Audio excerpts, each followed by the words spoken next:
Hello बच्चों, आज हम ज्योग्राफी के जलवायु पाठ को पढ़ेंगे, जिसमें सबसे पहले हम मौसम और जलवायु के बीच में जो अंतर होता है उसको समझने का प्रयत्न करेंगे। तो आइए स्टार्ट करते हैं। हम किसी भी स्थान के मौसम का हाल जान सकते हैं, जैसे यहाँ मौसम गर्म होगा या ठंडा। हम अक्सर टीवी पर मौसम का पूर्वानुमान सुनते हैं या अखबार में पढ़ते हैं। यह बताता है कि क्या दिन में धूप निकलेगा या बादल छाए रहेंगे, क्या बारिश, तूफान आदि होगी।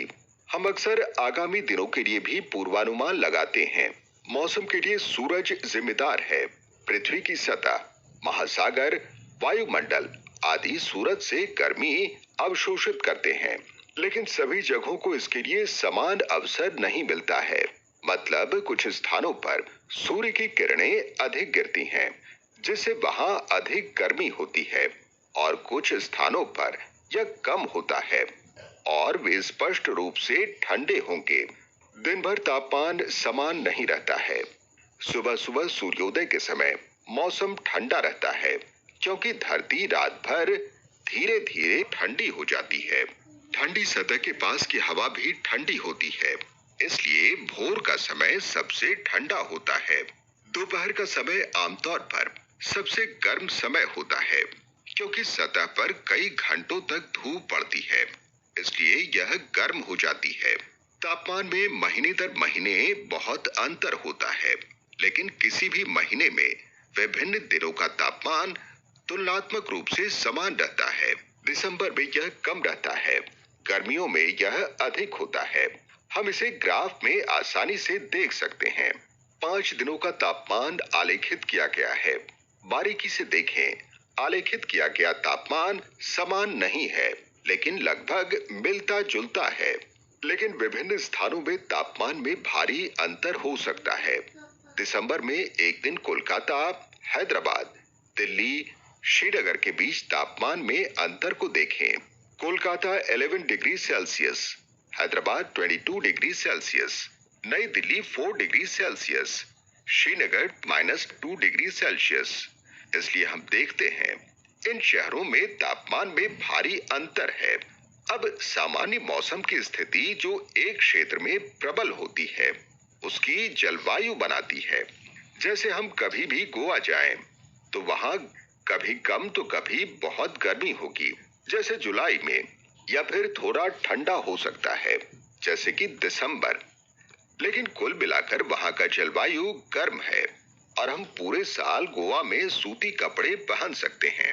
कुछ स्थानों पर भारी वर्षा होती है, कुछ स्थानों पर बहुत कम। तो बच्चों, देखा आपने मौसम और जलवायु के बीच में क्या अंतर है। मौसम जो होता है, जैसे कि अगर हम अब अपनी वर्कशीट में देखें, एक समय विशेष में एक क्षेत्र के वायुमंडल की अवस्था को कहा जाता है कि एक इस पर्टिकुलर टाइम में इस समय का मौसम कैसा है, इस समय हम कैसा तापमान है, कितनी वर्षा हो रही है, कितनी नमी है हवा में।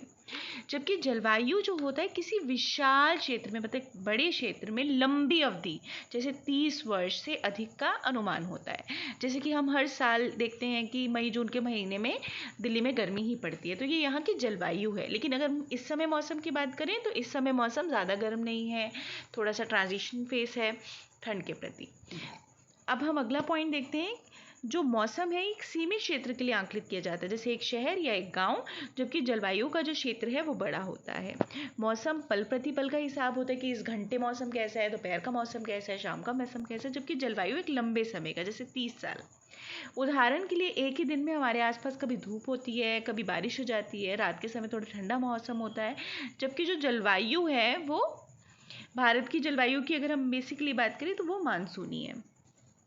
अच्छा बच्चों, अगर आप ध्यान से सोचें तो आपने देखा होगा कि जो जलवायु है वो दो जगह की एक जैसी नहीं होती। अगर आप देखेंगे जम्मू कश्मीर के इलाकों में तो वहाँ बहुत ठंड होती है और गर्मियों में भी इतनी ज़्यादा गर्मी नहीं होती है, लेकिन दूसरी तरफ आंध्र प्रदेश, दिल्ली जैसे इलाकों में बहुत गर्मी पड़ती है। अगर आप समुद्र के पास वाले इलाकों में जाएंगे तो वहाँ ना ज़्यादा गर्मी होती है ना ज़्यादा ठंड। तो ऐसा क्यों, मतलब क्या ऐसे कारण है जिससे किसी इलाके की जलवायु प्रभावित होती है, आइए जानते हैं।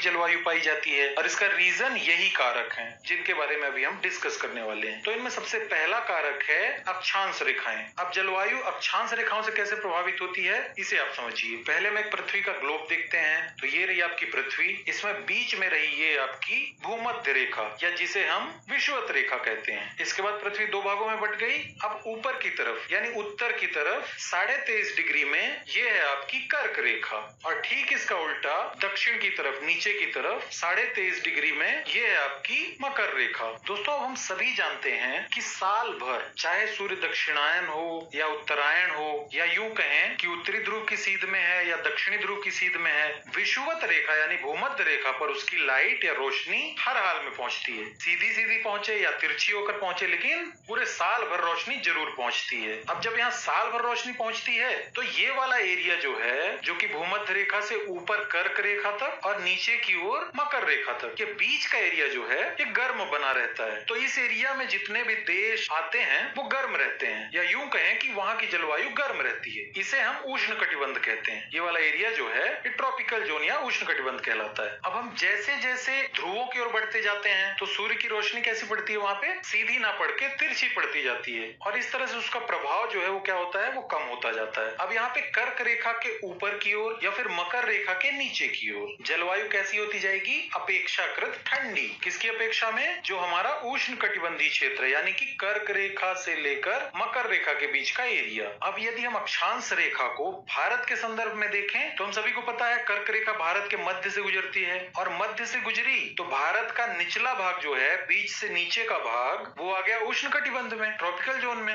और कर्क रेखा के ऊपर का भाग ये किस में आएगा, ये आ जाएगा आपका उपोष्ण कटिबंध में। उपोष्ण मतलब क्या हुआ, जो कि उष्ण से थोड़ा सा कम यानी कि उप उष्ण रहता है, पूरी तरह से गर्म नहीं, थोड़ा सा ठंडा तुलनात्मक रूप से। तो इसका परिणाम क्या हुआ, भारत के दक्षिणी भाग की तुलना में उत्तरी भाग कम गर्म रहता है और इसका असर हमारे शरीर में भी पड़ता है। अब वहां की जलवायु गर्म है अगर, तो हम थोड़े सांवले हो जाते हैं। वहीं अगर हम उत्तर भारत में रहते हैं तो थोड़े से गोरे दिखते हैं। तो कुल मिला के निष्कर्ष यहाँ पे क्या निकलता है कि सूर्य की रोशनी या सूर्य की किरणें Vitamin C is the best for your पड़ती है सूर्य की किरणों को तो तापमान कम होता जाता है। तो इस तरह से अक्षांश ने जलवायु को प्रभावित किया। अब आते हैं अपने दूसरे कारक की तरफ। तो दूसरा कारक क्या है, समुद्र तल से ऊंचाई। दोस्तों पर्वतों पर मैदानों की अपेक्षा अधिक ठंड रहती है। आपने भी देखा है हिमालय ऊंचाई पे ठंडा है, शिमला अधिक ऊंचाई पर है इसलिए वो जालंधर की अपेक्षा ज्यादा ठंडा है। हालांकि दोनों एक ही अक्षांश पर है, लेकिन शिमला ज्यादा ठंडा क्यों है, क्योंकि वो ज्यादा ऊंचाई पर है। जालंधर ज्यादा ठंडा नहीं है क्योंकि ज्यादा ऊंचाई पर नहीं है। तो ऊंचाई जैसे जैसे बढ़ती जाती है वैसे वैसे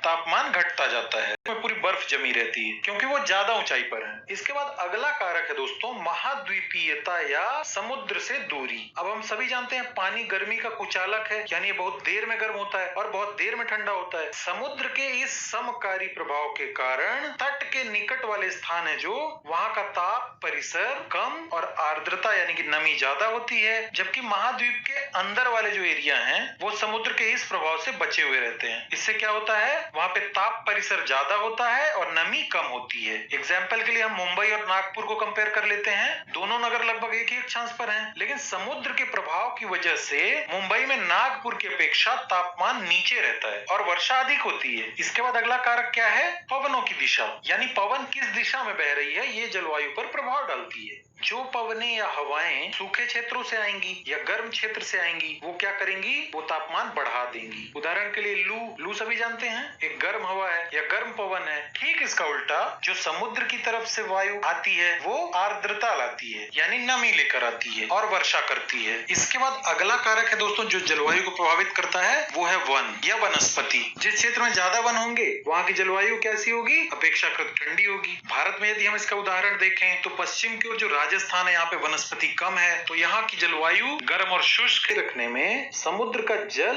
एक स्थान से दूसरे स्थान को गतिमान रहता है यानी चलता रहता है। दोस्तों समुद्री धाराएं जल की गतियां हैं जो उच्च तापमान से निम्न तापमान तथा निम्न तापमान से उच्च तापमान की ओर एक निश्चित दिशा में बहती हैं। गर्म धाराओं से क्या फायदा होता है, ये तटवर्ती भागों के तापमान को बढ़ा देती हैं और कभी कभी वर्षा भी करवाती हैं।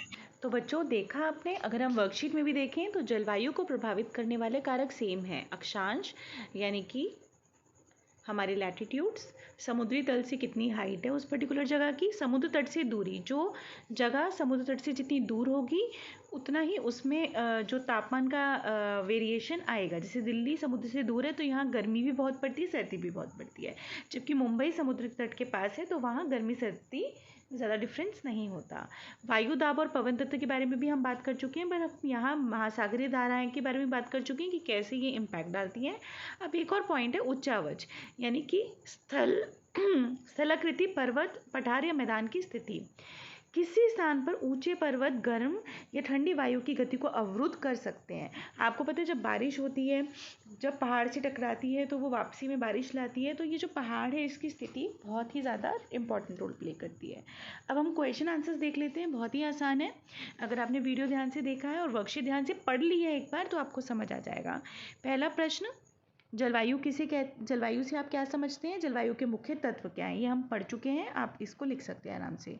फिर केरल की जलवायु और दिल्ली की जलवायु में इतना अंतर क्यों होता है, क्योंकि केरल जो है वो समुद्र तट के पास है। इसमें आप ये वाला पॉइंट यहाँ पर अच्छे से पढ़ेंगे तो समझ आ जाएगा। केरल समुद्र तट के पास है और दिल्ली जो है वो समुद्र तट से दूर है, तो केरल में जो जलवायु है उसमें बहुत एक्सट्रीमनेस नहीं होती, मतलब बहुत गर्मी बहुत ठंडी नहीं होती, एक जैसा टेम्परेचर रहता है। लेकिन दिल्ली क्योंकि समुद्र तट से दूर है तो यहाँ गर्मी भी बहुत ज़्यादा पड़ती है और सर्दी भी बहुत ज़्यादा। प्रश्न 3, अक्षांश किस प्रकार जलवायु को प्रभावित करते हैं, यहाँ से आप देख सकते हैं। विश्व मानचित्र पर भारत और कनाडा की उदाहरण देख करके आपको समझाना है। तो ये बच्चों मैं चाहती हूँ आप खुद से एक बार देखें। अक्षांश जो है आप ये देखोगे कि जो हमारे जो भारत है उसकी स्थिति क्या है और कनाडा की स्थिति क्या है। भारत जो है वहाँ पे उसकी जो अक्षांश में स्थिति है उसके हिसाब से क्या असर पड़ता है, और कनाडा क्योंकि पोल्स के पास है, आपके ध्रुवों के पास है, तो वहाँ पर मौसम का क्या असर पड़ता है। मैं एक हिंट दे देती हूँ कि जो कनाडा है उस पर जो समुद्र की सूरज की जो रेस हैं वो तिरछी पड़ती हैं। देखो बच्चों, अगर ये हमारी पृथ्वी है, यहाँ पर इंडिया है, यहाँ की तरफ हमारा कनाडा है, मतलब जो हमारे ध्रुव हैं उनके पास है, तो यहाँ पे सूरज की रेखाएं तिरछी पड़ती हैं, यानी कि इस कारण से यहाँ पर ज़्यादा गर्मी नहीं होती, उल्टा ठंडा मौसम होता है। जबकि जो इंडिया है उसकी सिचुएशन ऐसी है कि यहाँ पर या तो सीधी धूप पड़ती है, कुछ कर्क रेखा के नीचे वाले भाग पे उष्ण कटिबंध जैसा माहौल होता है, और उसके ऊपर वाले भाग पर भी मॉडरेट टेम्परेचर रहता है, बहुत ज़्यादा ठंड तो बिल्कुल नहीं रहती। प्रश्न 4, जुलाई अगस्त के महीने में दिल्ली के तापमान और वर्षा के अधिकतम न्यूनतम और औसत की गणना का एक चार्ट बना कर दीजिए। इसके लिए आपको इंटरनेट सर्च करके बनाना होगा कि आपको इजीली मिल सकता है गूगल पे कि जुलाई और अगस्त के महीने में दिल्ली में क्या टेम्परेचर था, कितनी वर्षा अधिकतम हुई, कितनी न्यूनतम रही, ये आपको इजीली गूगल पे मिल सकता है। फिर भी अगर आपको कोई प्रॉब्लम हो तो आप पूछ सकते हैं।